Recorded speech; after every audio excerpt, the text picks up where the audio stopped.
Oh boy. Oh wow, it just started working today without having to fix everything. Okay. This is an unexpected turn of events.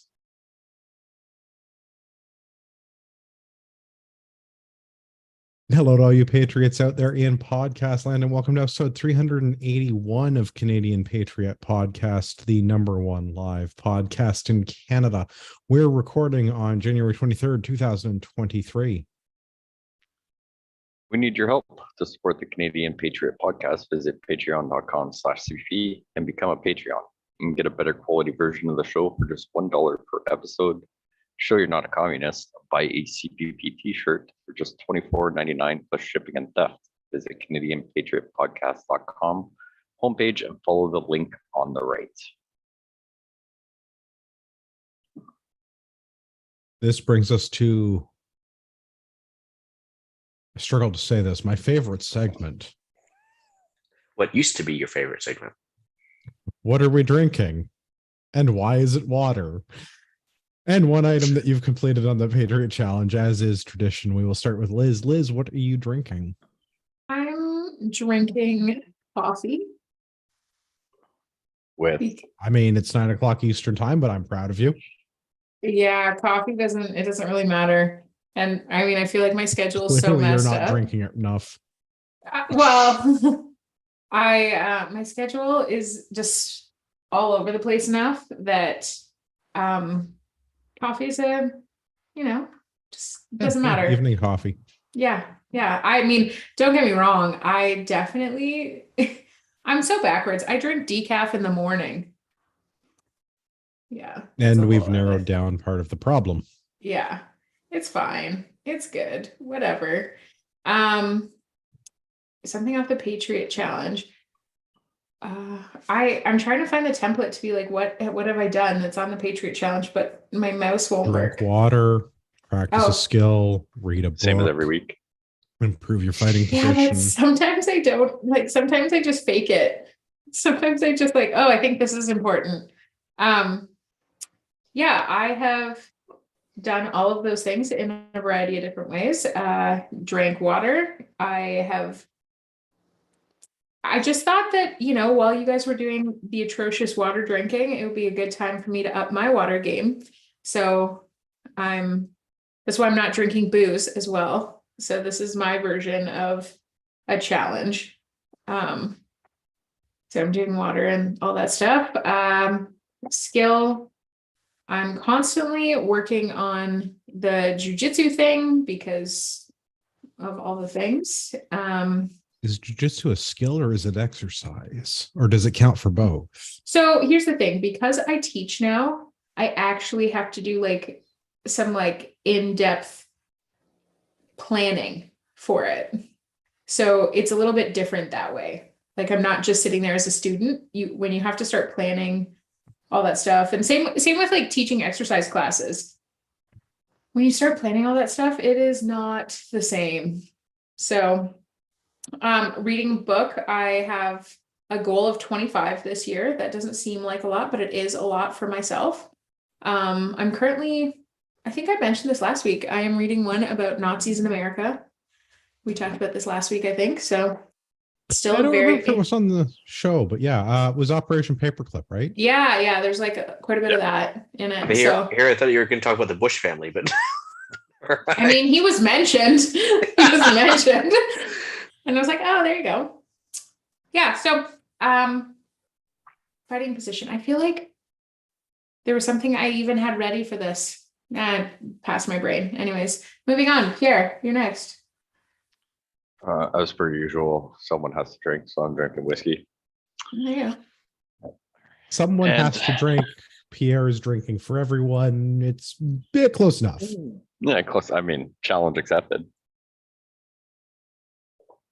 Something to do on the Patriot Challenge. Got the week 1 of the ruck done yesterday, Nice. Thankfully, right on the last day. It was like, oh, we start on the Sunday. So did it in the snowy, slippery road. And of course, my GPS screwed up for half of it, but it kind of registered the distance. So I was happy with it. It's fine.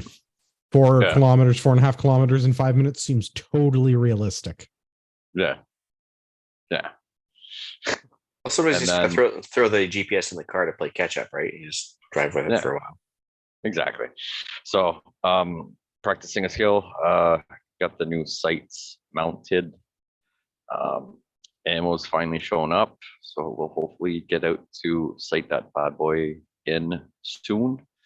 Still need to strip a little bit of it and clean all that factory goop off, and seems to be cycling okay right now, but I think it'll be a little bit better when that's done. So looking forward to getting some time out trying this one out. Looks like a lot of fun. Right on. What about you, Ian? Well, I joined the Ruck Challenge as well. I believe younger Andrew's exact words to me were put some tennis balls on your walker and pick up your pace. But but that's fine because he doesn't have to climb hills like I do. So one of these days, if he comes out to BC, I'm sure I'll take him on my little usual walk and he'll be panting hard. Usually when I'm with Gavin, of course, I can match That's him. a weird threat. Yeah, like I guess he was saying I was 800 meters behind the next closest competitor, but elevation gain is a thing. But also, I just was walking my dogs, and dogs only go at a certain pace. So what are you going to do, especially when they're big and old? Yeah, I don't take my dog because about halfway it's like sits down. It's like, yeah, I don't want to walk anymore. Pick me up. And my dog is way too big to pick up and walk around with it. Your dog is half your size, Pierre. My dog weighs more than me. Yeah. Okay. There you go. Yeah. So, but the good news with the Ruck Challenge, it does naturally lead to water consumption, but so that is definitely one thing that's been going on. And then also practicing a skill. I've been for the last 3 days. I've been practicing directional tree felling using a plethora of chainsaws. I've got 3 different chainsaws on the go right now, and yeah, it's been good. They've been clearing a lot of stuff around power lines, getting ready to start clearing the area for the sauna build. Yay. And then, which of course, after you finish working a chainsaw for about a couple hours, then water's a thing. So lots and lots of water. How do you feel about the Husky brand chainsaws? Unless you get the super high end, they're not made in Sweden anymore. They are now made in China or Brazil. But mind you, I mean, every chainsaw maker's kind of gone the same way. However, I have switched over completely now to the Echo line, which is made in Japan. Japanese do take some pride in their work, and the Echo brand chainsaws, my neighbor described them as like the Toyota of the chainsaw world. They just keep kind of ticking along and going. And Great. So I can paint it whatever color I want and put a spoiler on it? Or a 50 cal on the back of it. I don't know. Maybe make it a technical chainsaw or something. But honestly, the Echo brand I've been super thrilled with for the price. Yep. Warranty is I think double what Husky offers, and I've been thrilled with them. So Yep. Echo. Do they make a matching sewing machine and rifle? I need to round out my set. No, but they give away great hats with the chainsaw. That's discipline. Okay, so I get a made in China Husqvarna to match all the rest of my Husqvarna stuff, or I get an Echo with a hat. Yeah, well, the Tough choice. Husqvarna side-by-side shotguns are kind of cool. I think some of the rifles that you get on surplus from Intersurplus are pretty cool, but I don't know about the actual chainsaws being made in Sweden. Swedish Mausers are cool. But... Got a couple of Husqvarna Swedish Mausers. Shoots the correct 6.5 caliber. To clarify. I know. Okay, I'm only going to give you a hard time about it forever. It's all good, to be honest. I just didn't want to get the 6.5 just because like there's that. I was gonna go 308. Mel was like, I want a 6.5. It's like, okay, well, get the same gun, but I mean, it's been 2 years I've been looking for this gun, and I shoot left-handed. Finally found someone that had one in stock, okay-ish price, I guess you could say. Gone up a little bit since I first started looking at them, but I'm like, it's only available in 6.5. I was like, I got a feeling if I wait, like I'm going to be waiting a lot longer. So I just went with it. So far, not displeased with it. That's fair. For me, it's I don't know, day 24, something like that, of the 75 hard challenge.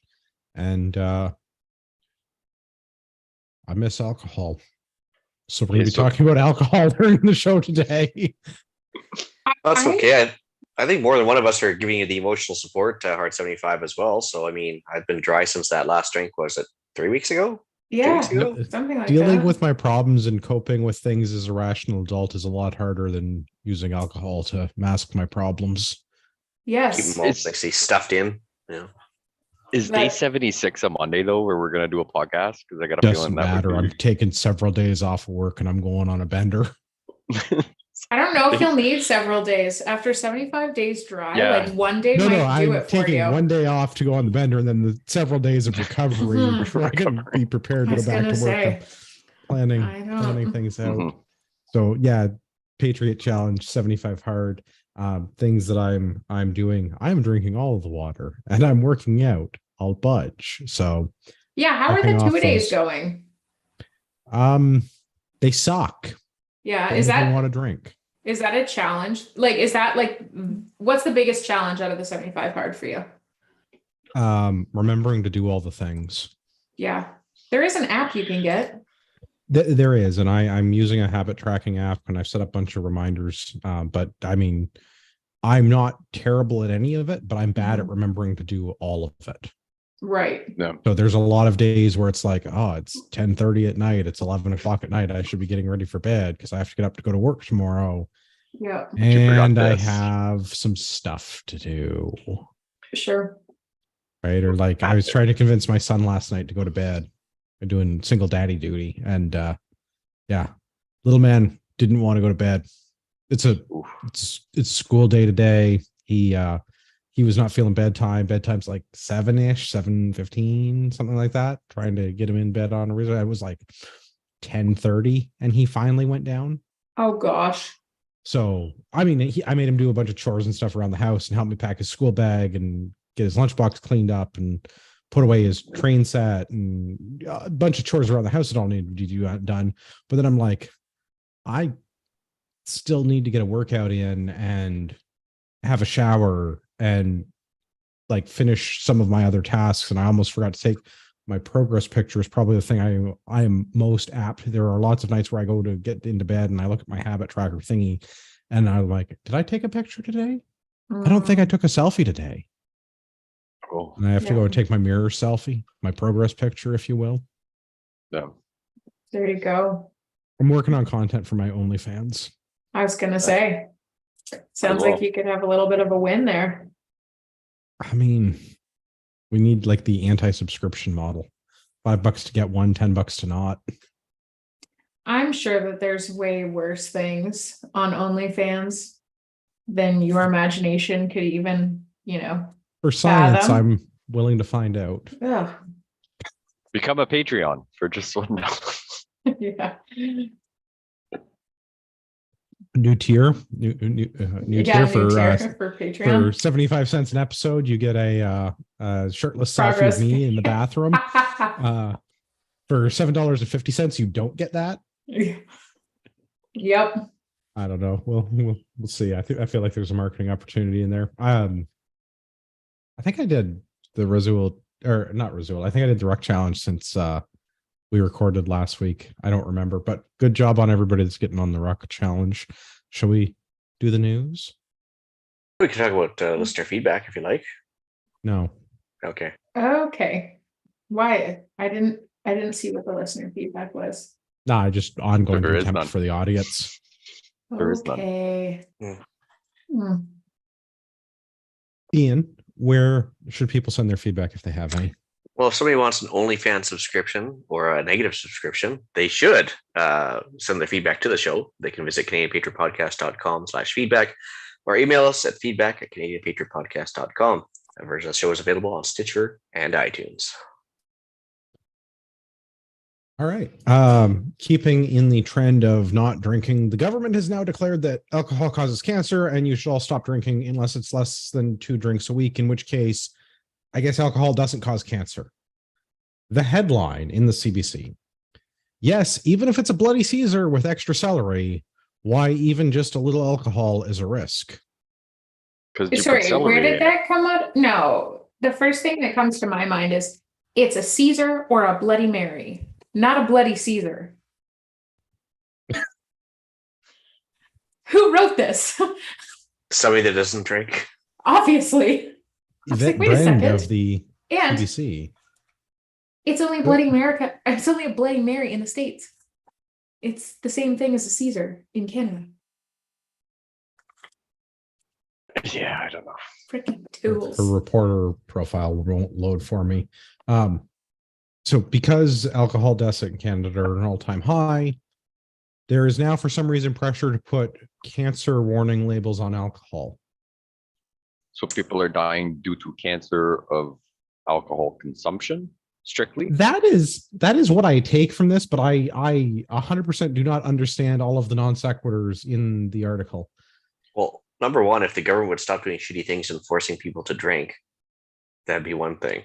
Well, I don't think anyone is forcing people to drink, but I'm a little bit alarmed about the way the government is going about regulating how we do our drinking. I mean, they like to regulate everything, tax. so true.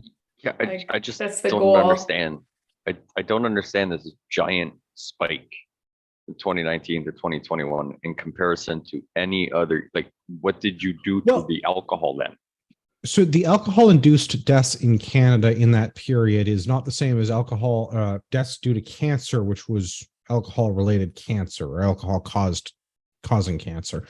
So this is part of the non sequitur that I don't understand, because the alcohol-induced deaths is up, but all self-harm deaths in that 2-year period are up. Yeah. And I'm going to say that, like, strictly in a non-scientific sort of a way, I feel like between 2019 and 2021, there was some big shit. It was entirely possible this is related to a pandemic and people being locked in their homes. Yeah. Can we also get the paperwork of how many of them were vaxxed?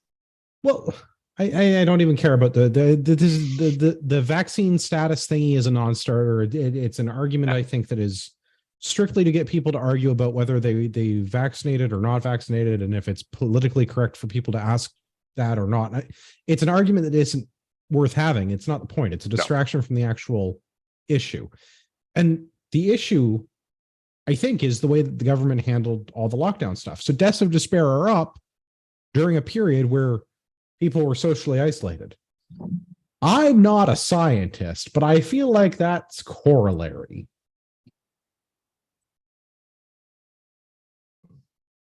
No? Right, and yeah. So going through this article, because I didn't read before the show because I got on like 2 minutes before, and it's been in the backstack. Drinking any type of alcohol can increase the risk of at least 9 different cancers. Everything causes cancer. Choose something fun. Yeah, like, I mean, like being around a car, like whatever, but I can't see which 9 in this article. I don't think it matters which 9, because and I don't understand this argument that you can have like a safe amount, so it just like it causes less cancer, it doesn't cause cancer. I don't again, right. The non sequitur, like the lack of logic in this, the logical inconsistency, very infuriating. Part of me thinks though that like folks don't realize that when you're consuming alcohol, which like consumption increased aggressively in the first year of COVID. Like they said, it was like almost immediately a 25% increase or something stupid.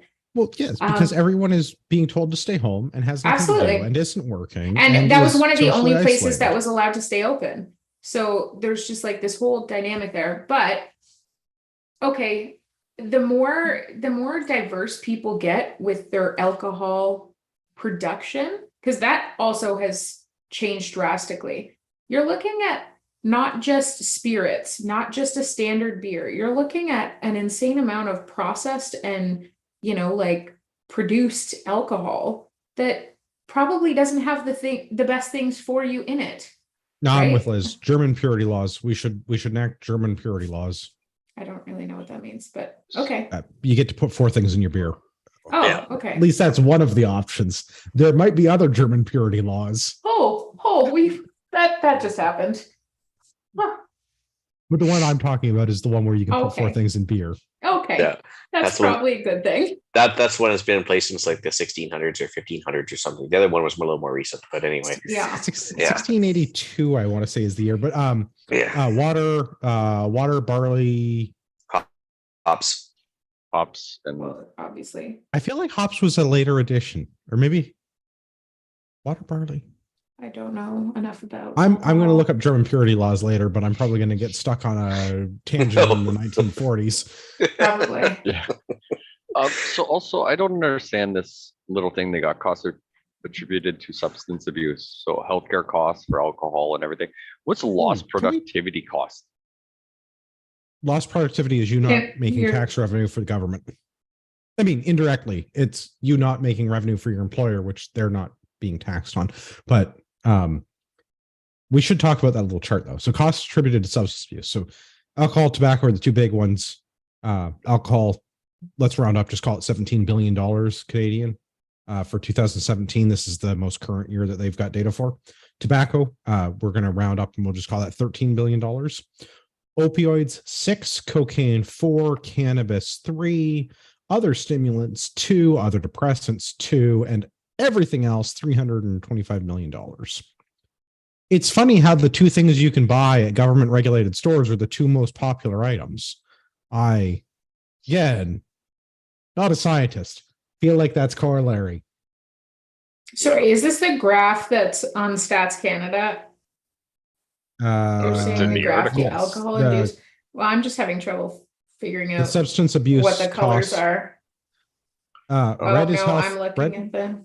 Red is wrong one, healthcare maybe. cost, and I'm just looking at Okay. total numbers. Oh, got it. We're at the bottom here. Sorry. Yeah. At the bottom. There was another Well, so- graph that I was excited about.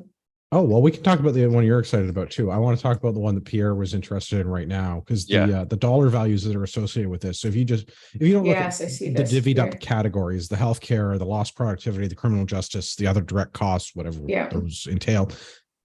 Alcohol and tobacco make up the bulk of the thing. Alcohol and tobacco Sure. are the things that you buy from regulated stores, Absolutely. right? Like, But if they have their Yeah. way, all 5 of the top ones will be available. well, and that's the Mhm. next thing is like, That's how, foreshadowing. how do you True. get opioids? Well, you either get them prescribed or you purchase them illegally. If you get them prescribed, you're going to a government regulated pharmacy. Well, and that's Uh, that's the interesting thing. If you look at things like, obviously you were talking about the opioids and the healthcare, but because like, there's a look special at, place in hell for Richard Sackler and his ilk. But yes, go on. but look at like the cocaine list. Okay. So that is a controlled substance that is not like, cannot be prescribed to you, whatever. The healthcare costs are extremely low, but it's the criminal side of it. So I foresee that, like they're eventually going to legalize half the shit. Just Well, I think because I think then, that is part of the plan. And I think as we see these things become decriminalized or legalized, and yes, this is foreshadowing. I think Pierre pointed that out a minute ago, or maybe it was Ian. This is the next thing that's coming. Mhm. As these other substances become more legalized or more decriminalized or less regulated, I think Less we're going to frowned upon. see.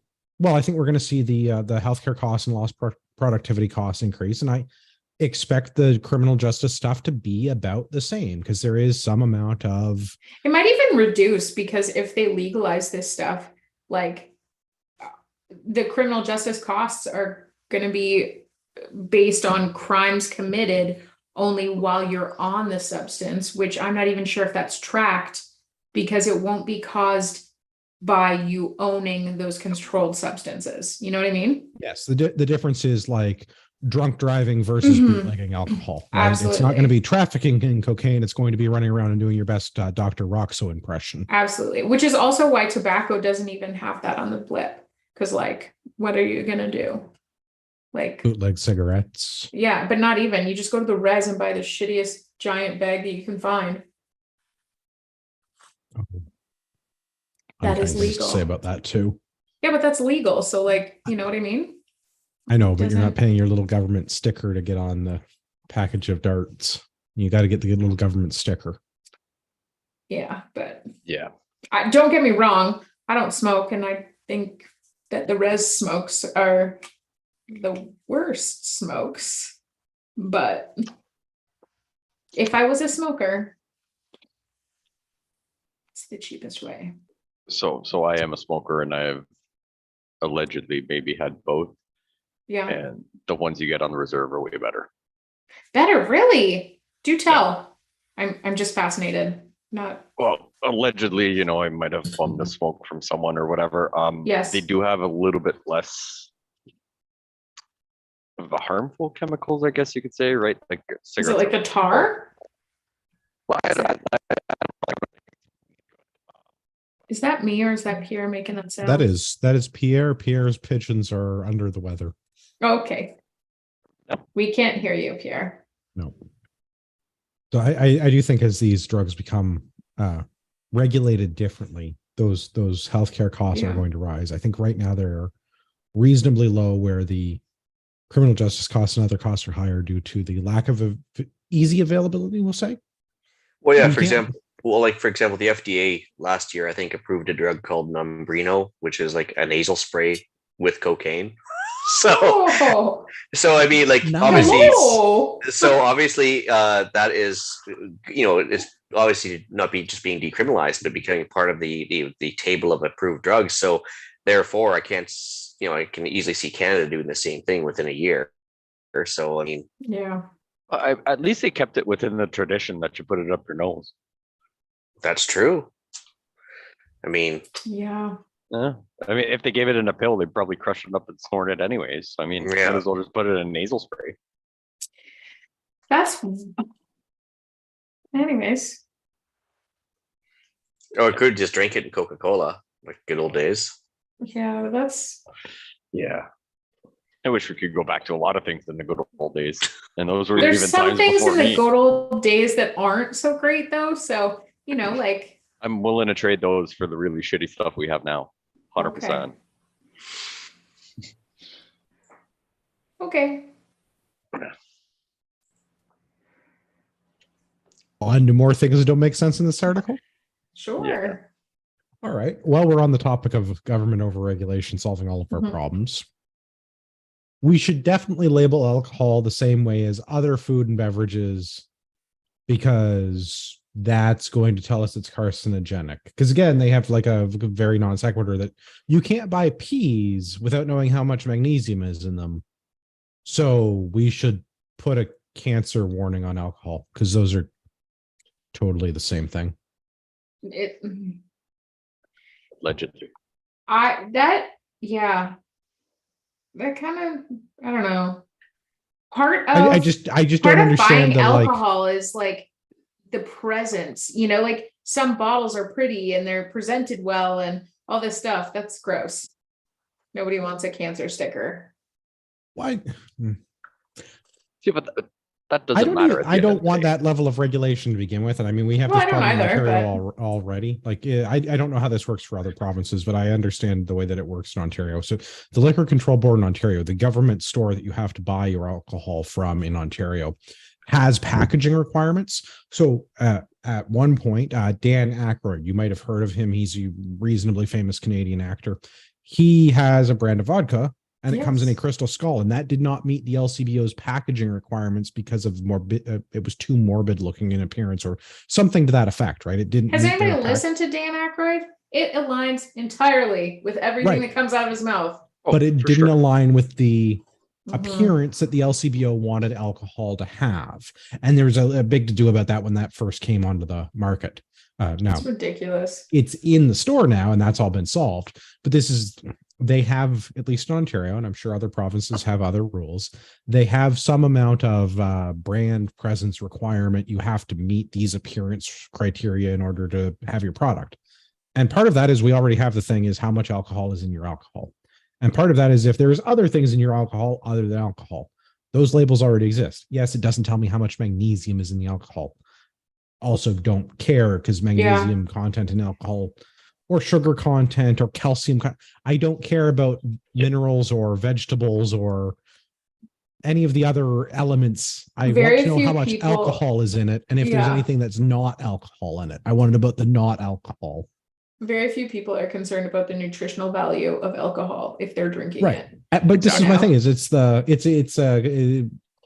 the argument to label it because we label other food. Well, we're already labeling alcohol. It tells you that it's alcohol. Yeah. And it's not supposed to have other stuff in it.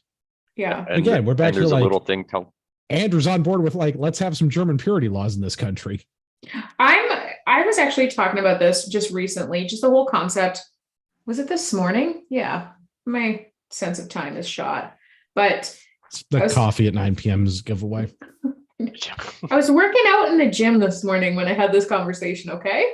But just the idea of like the government interfering on any level, I'm not, obviously, like some people are just assholes, so they need structure. Otherwise, they're going to be Dr. Evil pretty fast. But I mean, for the most part, the government's too involved in every aspect.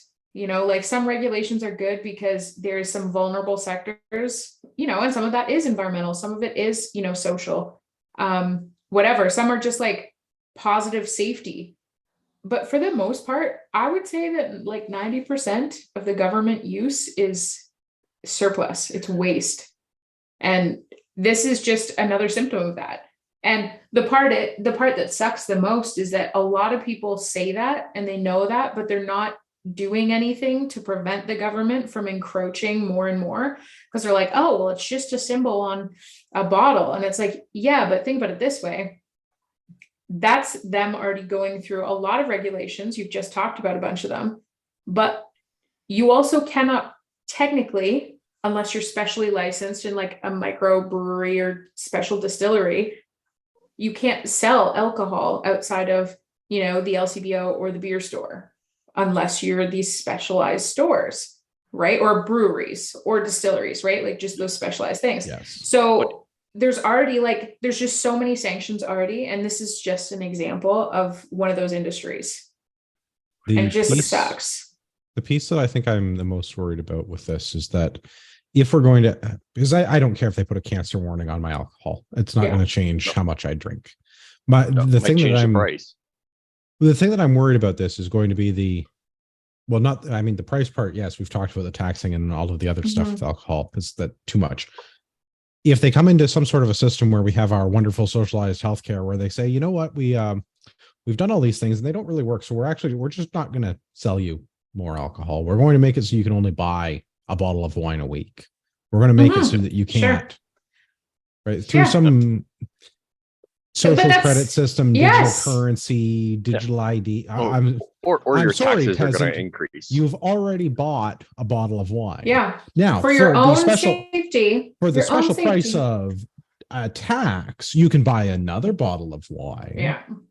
Because there will be a way around that, I'm sure. But this is, I think my concern, like in the long term, is they're going to find, because they're doing this under a number of different tracks, right? We have the it's bad for society, it's bad for you, it's a healthcare burden. We're going to have all of these other substances that you can abuse instead. We're not actually doing anything to fix any of these problems, but I think long term, my concern is going to be that they're going to come up with some way to regulate the amount of alcohol that I'm able to consume. And there'll be a fee to get around that, but a fee is only applicable to those of us with the money to get around it.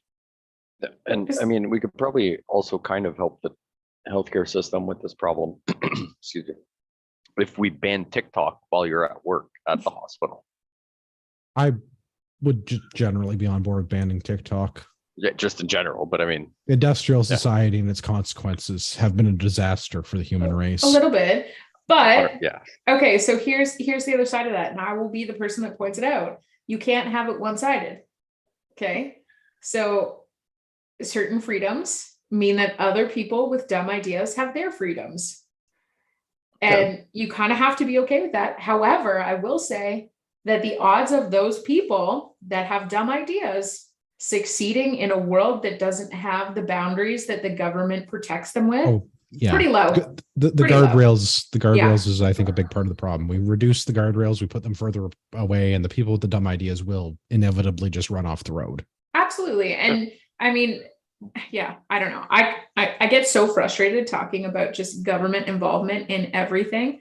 And I mean, that has been the last, 12 years of my career, is dealing with government compliance. I don't believe that, I've worked in human resources and I've worked in, like business management and things like that. And that is so much of that job. is just compliance, government mandated compliance. It doesn't mean that you're actually doing anything to integrate the staff with the management or the company's vision. You're doing like none of that. You're spending your whole time like trying to tick boxes and trying to like, oh, hey, well, the government says I got to follow this rule. It's garbage. Well, new rules from the government.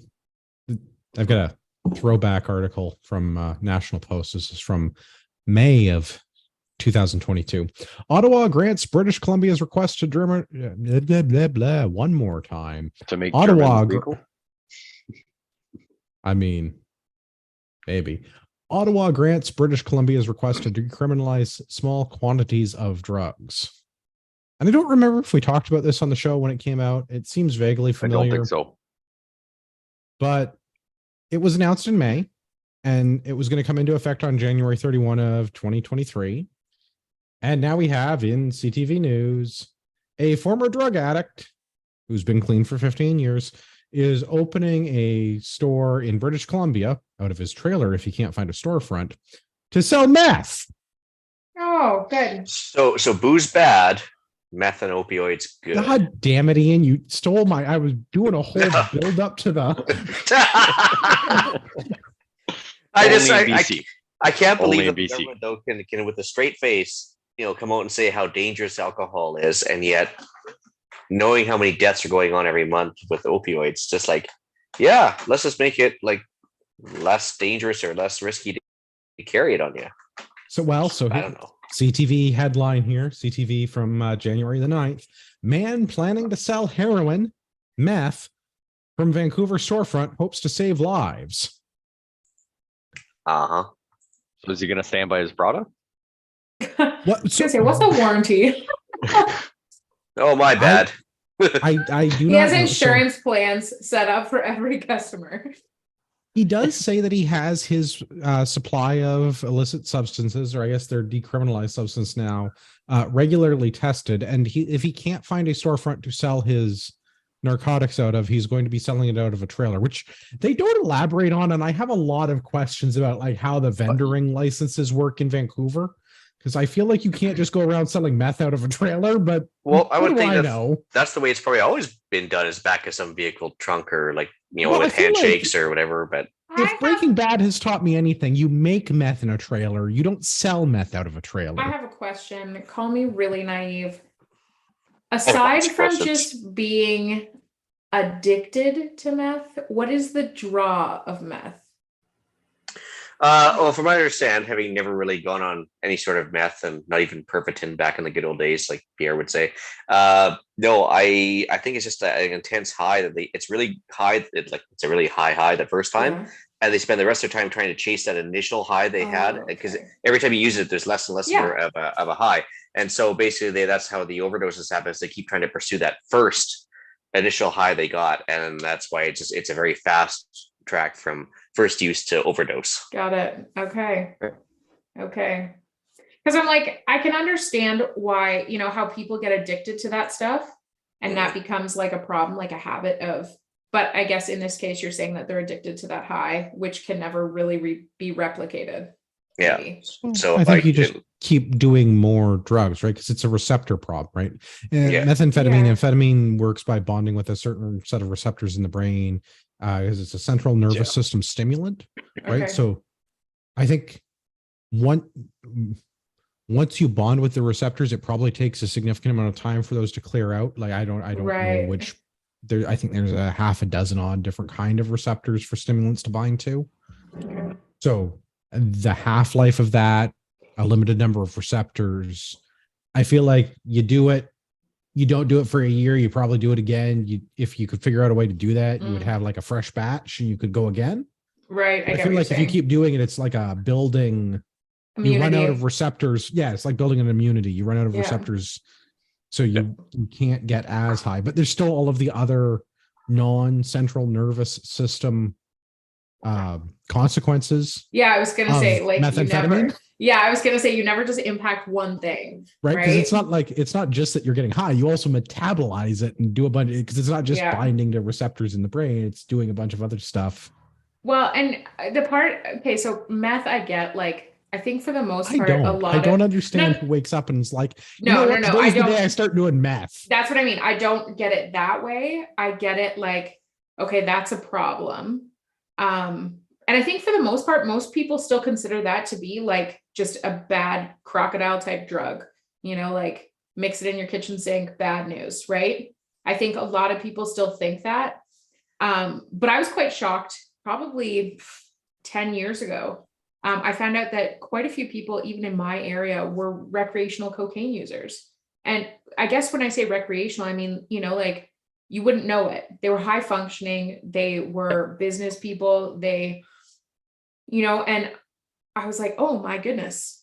It was very alarming to me. But at the time, there was also some articles that had come out that was talking about decriminalizing some of that product like cocaine and stuff like that to try and get ahead of the cartels, because the assumption is that if you decriminalize it, then it kind of takes the allure out of the drug use. I don't know if I subscribe to that though. No, I don't feel like that's the case.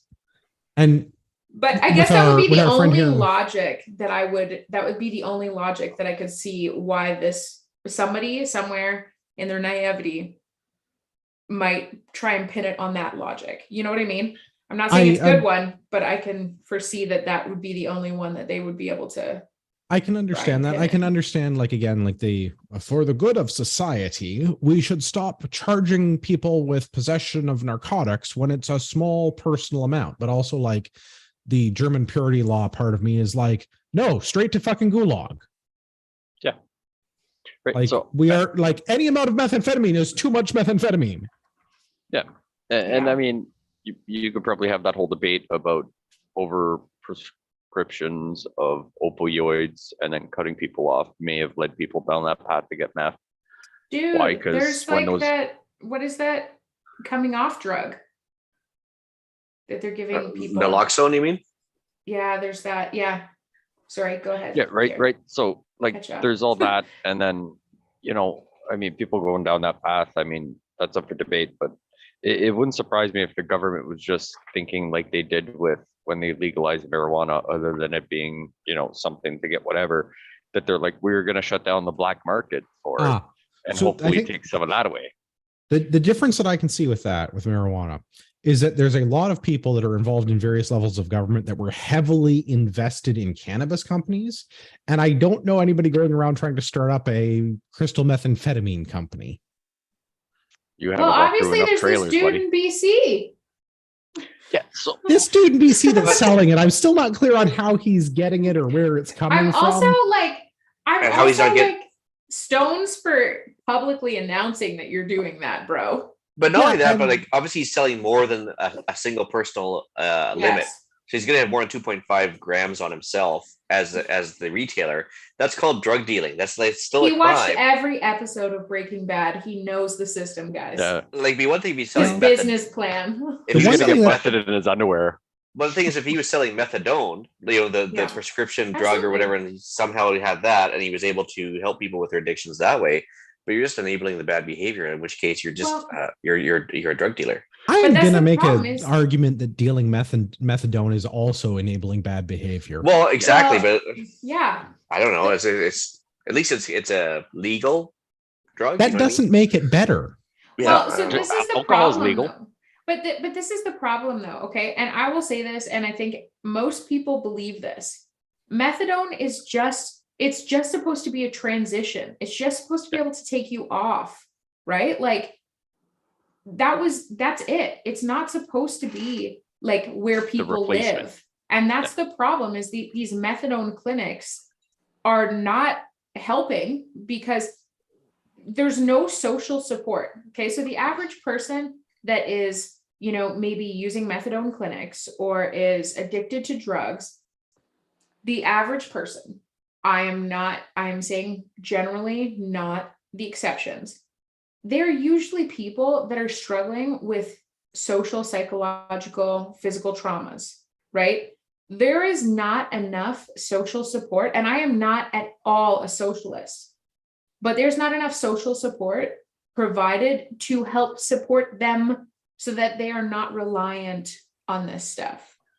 So stop saying that you're providing a solution when there really isn't a solution, unless you're going to start from the cradle and just do better on the infrastructure of like them growing up, so that they don't have these traumas that cause them to be in a place where they're wanting to do drugs, or they're feel like they're forced into it, or they're addicted to it because of whatever.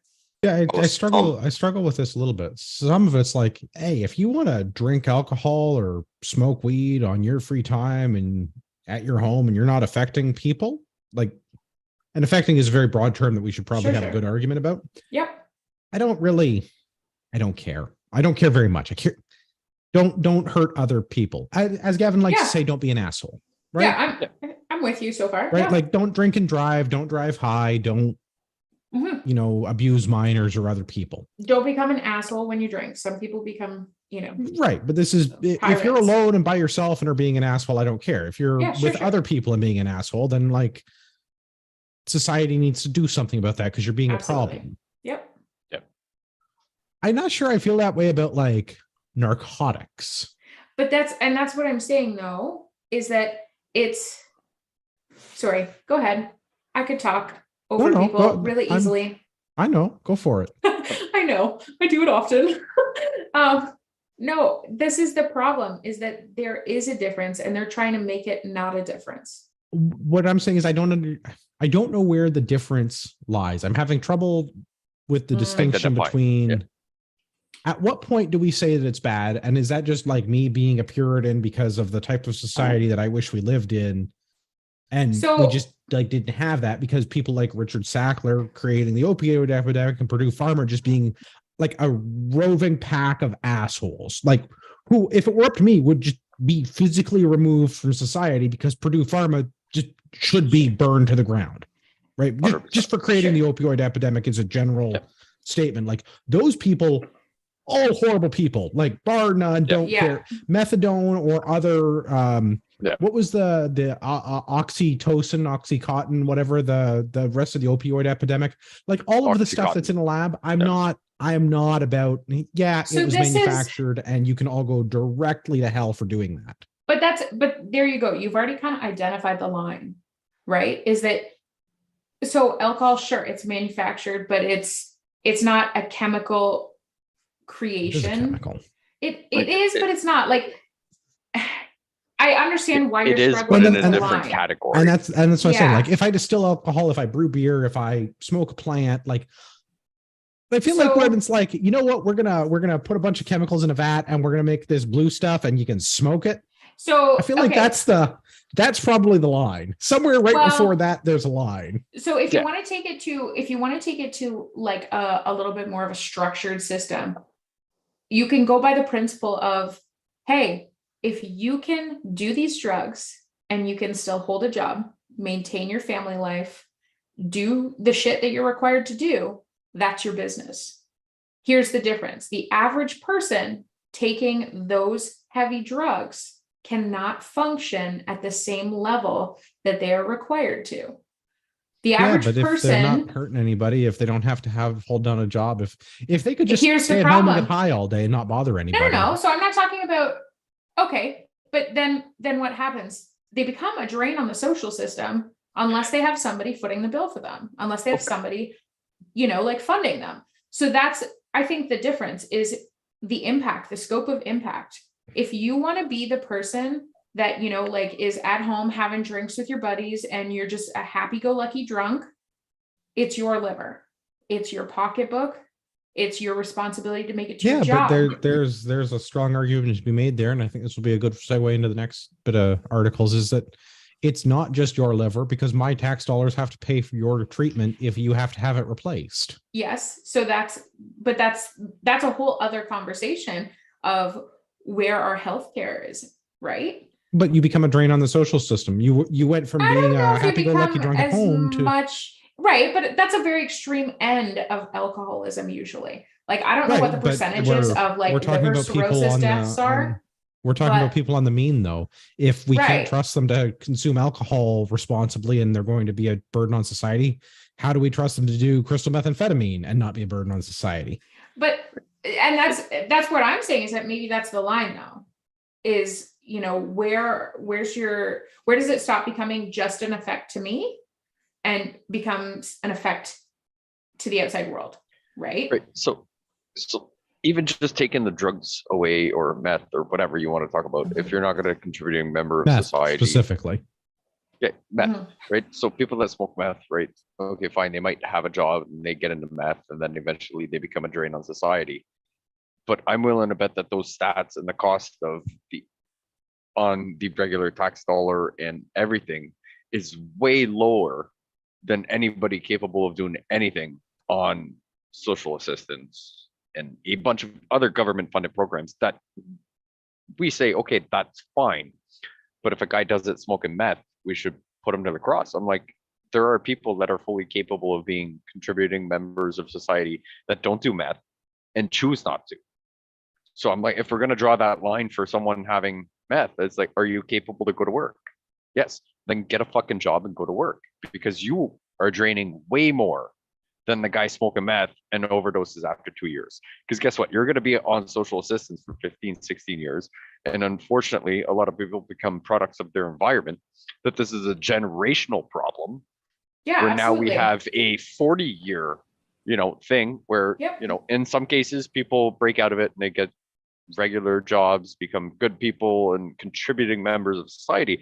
That guy deciding to smoke meth for 2 years and then overdosing is probably less of a financial restraint on every single tax dollar that every contributing member of society does, compared to everybody that is sitting on all these programs and deciding to have more kids, go to family courts, rook the system for whatever reason. I theoretically agree with you, Pierre, like in terms of just I'm dollars and cents. But like there, you got to remember that, like, I do think that it's a lot more traumatic to have somebody in your life die of an overdose than have somebody just not have a job and be on social assistance. No, I want to change my answer. I'm with Pierre now. I'm not about like go and do drugs in the comfort of your own home, don't affect other people.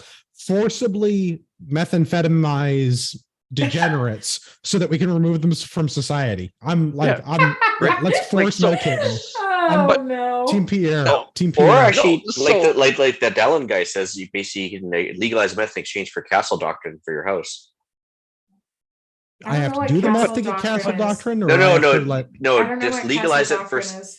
Legalize it for society, and that way, when they try and break into your house for the drug money, you have castle doctrine, so you have a solid defense. Castle doctrine is a system of laws in America that allow you to defend your home as though it is your castle. There is no duty to retreat. So lethal force is authorized, basically. Right, so love that. So I mean, I'm down. Yeah. All right. So we're going to forcibly cause degenerates to do methamphetamine, and then we're going to shoot them when they break into my house. Yes. This is a public policy I can get behind. Pierre for Prime Minister. No. So. Right. So just going back to this article, the whole problem I have with this article, other than everything we've just debated for the last 15, 20 minutes, is the last part of this. Okay. Where the guys, the last two paragraphs. The very last sentence? The very last, right? So even if I'm not too worried, I'll probably get bail. Right. And that's the problem.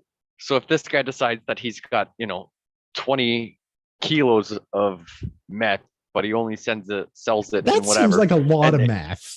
Probably like that's a lot, right? But he's only selling it, like he's got a big lineup because there's a lot of degens in this area. Because he can only give out a baggie with 2 grams at a time because of the consumption stuff. Yeah, I'm with you. Right. So if the guy buys it, goes outside, smokes it, he can probably come back in to buy another one, right? Like, so he's thinking ahead.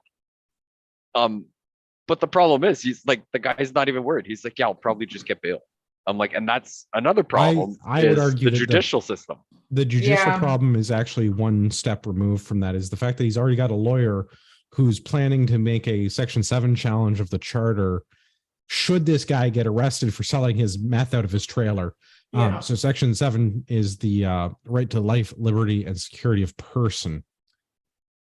I'm not sure that selling meth falls into that. I feel like it shouldn't. Right, but under that law, at that point, like, you should be able to defend your castle.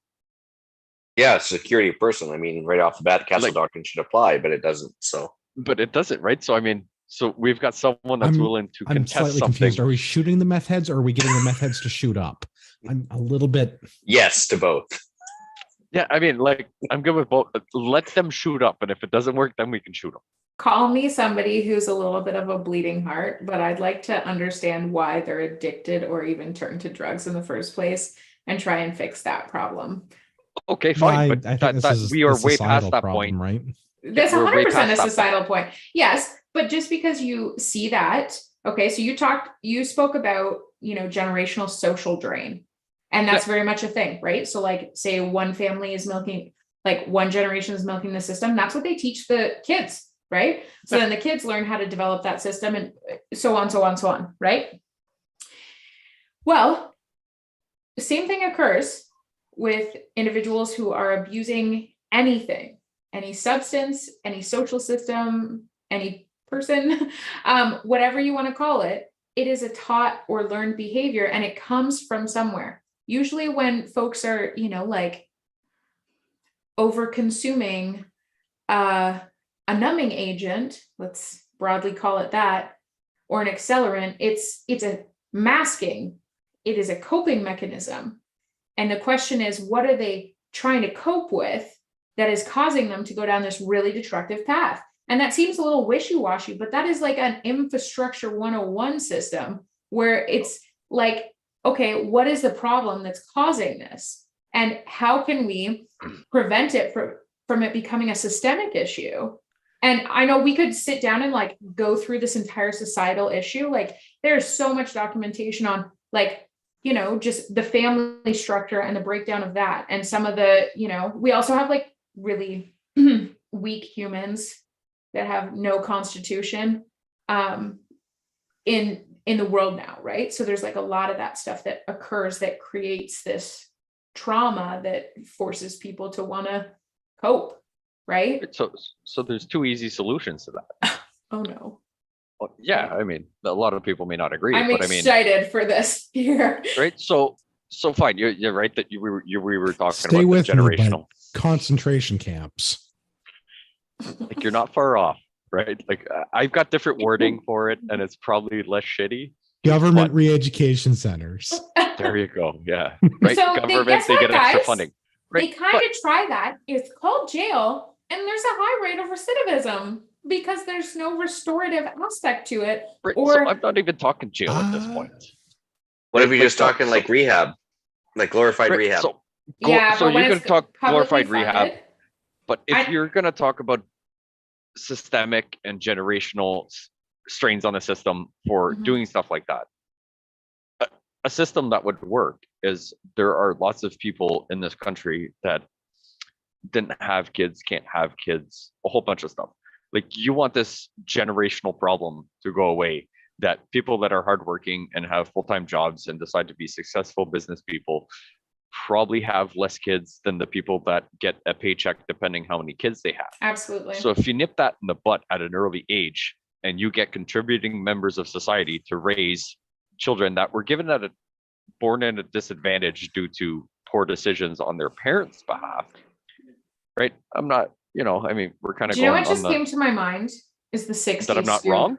No, the 60s scoop totally just like came to my mind. Like, I mean, that's why I said, I was like, so you want to fix a problem. Like that's a way of doing it. I mean, it might not be the best way and there's probably a better way, but like just thinking off the top of my head, like if there's a generational problem of people having 4 kids that are going to be a strain on the system and people that are successful and contributing members of society only having 1 kid, you're at a 4-to-1 disadvantage of where your tax dollars go and how people can contribute to carry on and hopefully get to a non-clown world that we live in. My stance though is a little bit different because I'm talking a little bit less of like, financial contributions.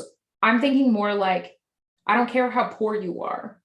I want you I'm not saying, yeah. Right. I want you, and maybe you're right. Like contributing to society is kind of coming from good people. Part-time job is better than welfare is what I'm considering here. Like I'm more thinking like the structure inside the home, like the family structure, growing up good people. And that's where we've maybe fallen off track. Right. And that's That's where I was And- getting at, right? Like, then that's right. I think the there's system. slightly different approaches to how to deal with that. Right, like I'm not saying you need to make a minimum income of $80,000 a year to be a contributing No, I member don't of think society. so either. I'm saying that if you you go to the food bank, your community helps support and all that stuff. You're looking for work, you work part-time, Absolutely. you don't make great income, Who cares? but you're not getting a paycheck depending how many kids you got, and your rent is subsidized and your food is paid. That's not contributing to society. I mean, when did the social assistance programming like that even start? Because I don't even want to know. My recollection, even, hearing stories about my grandparents, it was very community based. Like social assistance was not government. It was actually very much like church, like faith based, like a lot of soup kitchens, a lot of like things like that came out of the church.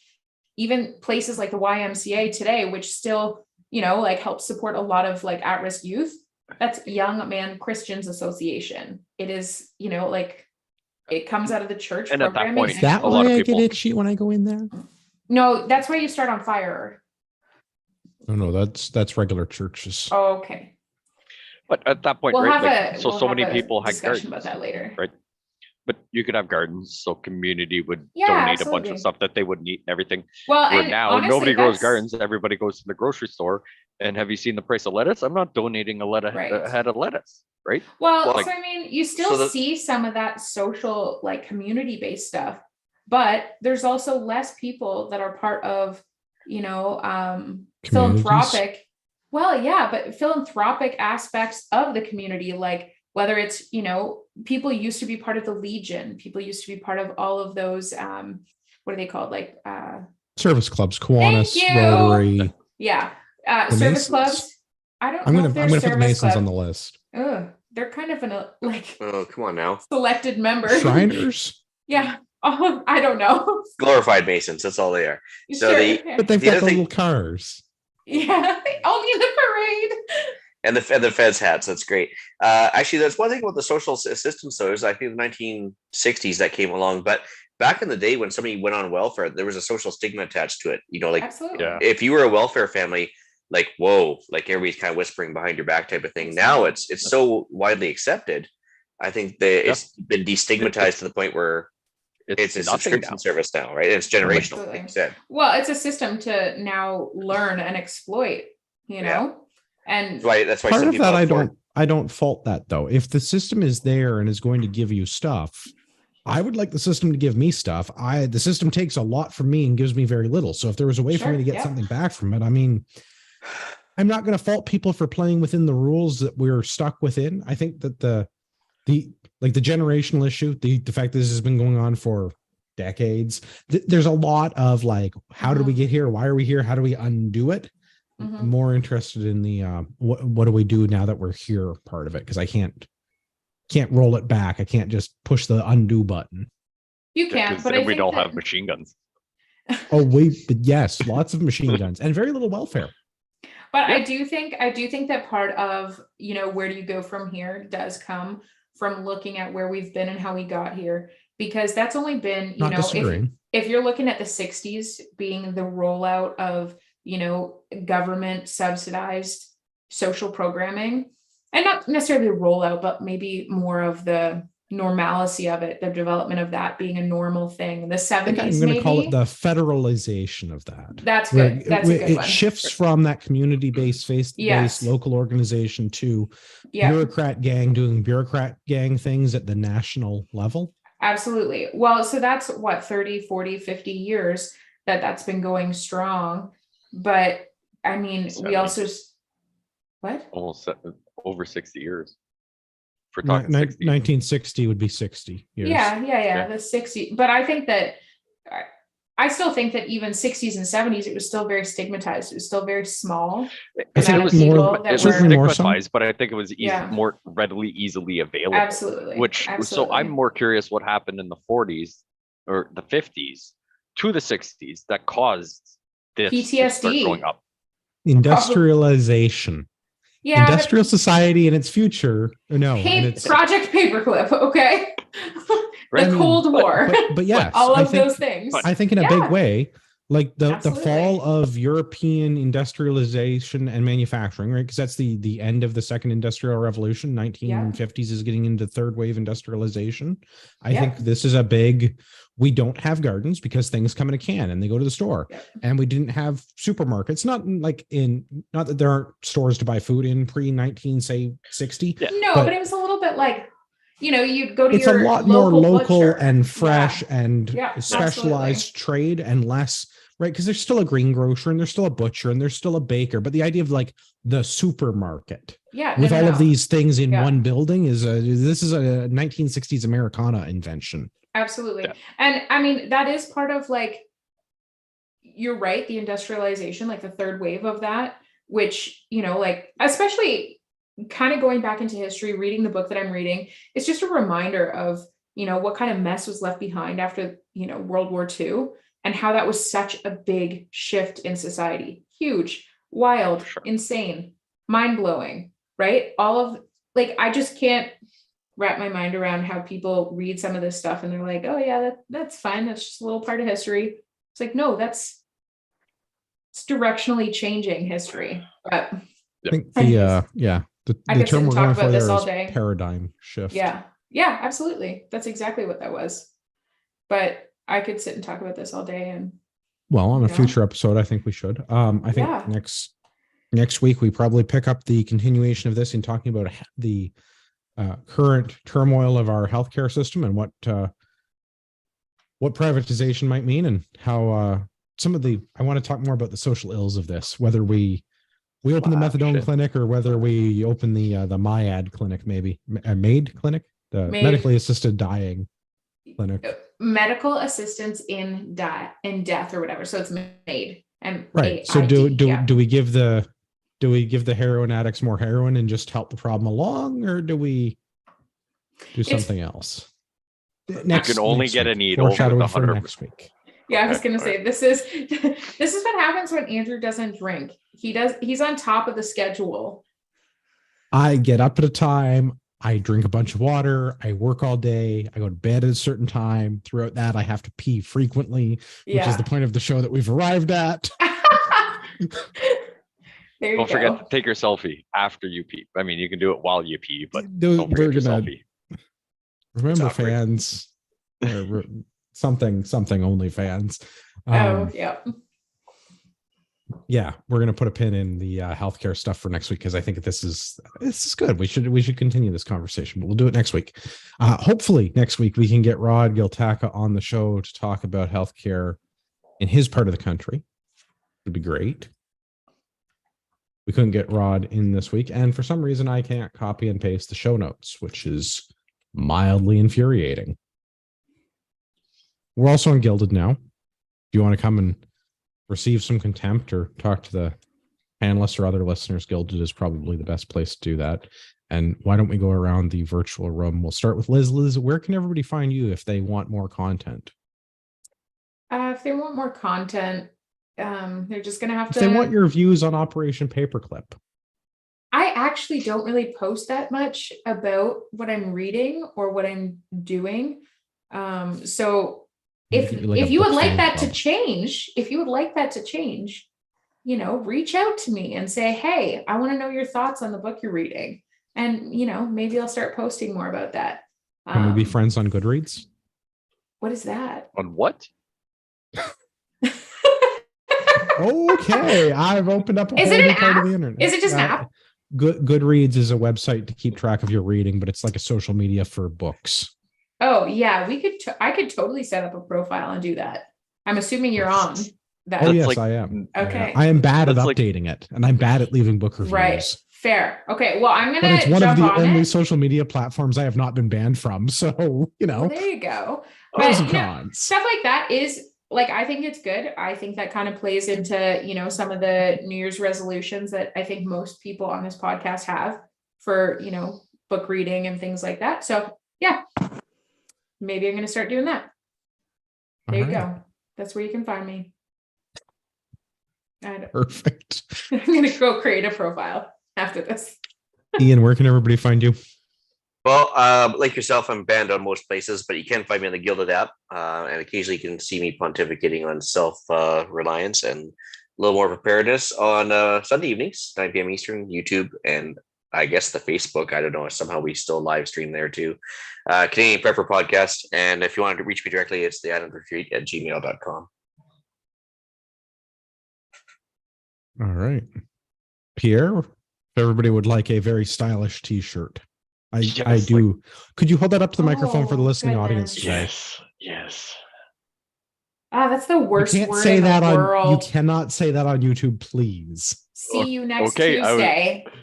I was about to say it. I says, know. I okay. could see the wheels spinning. It says, don't be a see you next Tuesday. Also, the worst word in the world. Ugh, Yes. So all kinds of icky. Very vulgar. Yeah. yes, I didn't pick up a shirt for the other one we designed because it kind of goes with our recent purchases or whatever. But you can technically reach me off the wall customizing. You'll probably be talking to Mel. Yeah. Just let's be like real. Liz, I don't do anything on social media. You can probably find me on the Instagrams, but I don't even know how to post everything. I'll on there has been answer if posted. people message me. Yeah, but like yeah. send me a message if you can find me. Technically I'm on the Gilded, but like I'm never on there because like I was stuck like working 2 days like crazy, and then there's like 100 notifications and I just gave up on it. But if you Fair. need me, I mean, you can probably message me on there. I will answer back, and if you're lucky, maybe you'll get a picture of the new stuff or not. Hmm.